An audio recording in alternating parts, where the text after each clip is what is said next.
Le parti politique Alliance pour la grandeur du Congo, un parti allié aux actions du chef de l'État Félix-Antoine Tshisekedi sous la direction de son président national Georges Kassam, était hier dimanche 3 avril 2022 à l'Assemblée générale extraordinaire qui a choisi la salle Nina dans la commune de Kitambo. Suivez ces reportages de nos amis de la presse.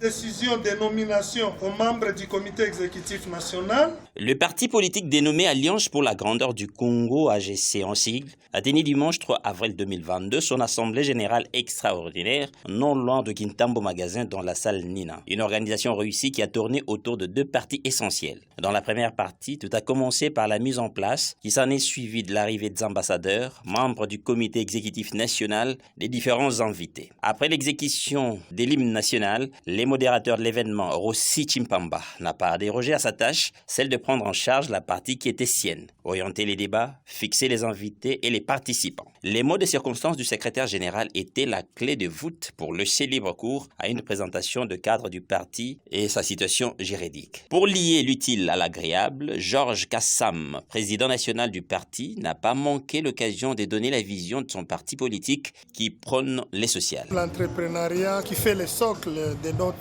action au sein du parti.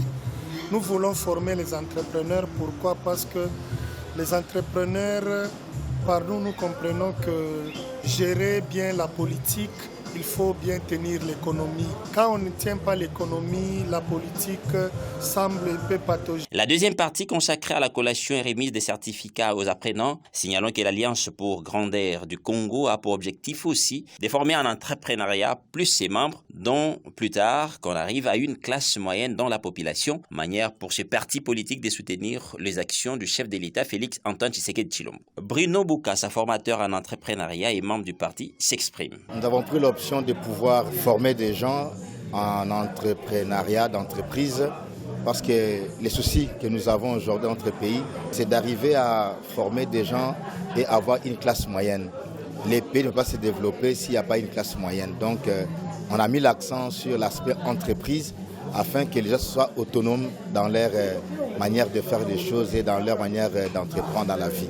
Maître Moudimbi Edmond n'a pas caché aussi à son tour sa satisfaction de réussir cette organisation tout en félicitant aussi les lauréats. Féliciter tous les lauréats, tous les brevetés, dire que cette formation, comme l'a si bien paraphrasé le président lors de son speech, que la formation n'avait pas pour objectif de garder le brevet à la maison. Notons que prochaine édition, c'est au 15 avril 2022. Ça sera pour la 3e promotion. Un appel lancé beaucoup plus à l'endroit de dames et surtout de jeunes qui ne font absolument rien et que leurs diplômes sont en train d'être moisir dans les tiroirs.